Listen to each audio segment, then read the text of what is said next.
On my way to check on the egg layers for the last time of the day. So it was kind of fun for a day.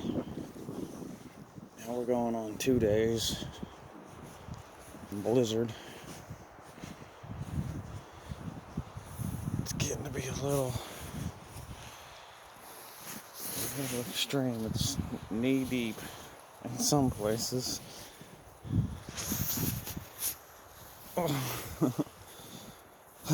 I'm ready for it to quit. Just make sure they got some water. How you doing? I got some water. It's still liquid. You got food? You got food. Maybe tomorrow y'all will get out.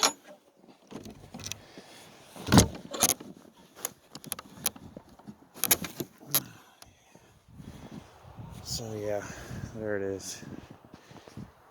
It's a bit rough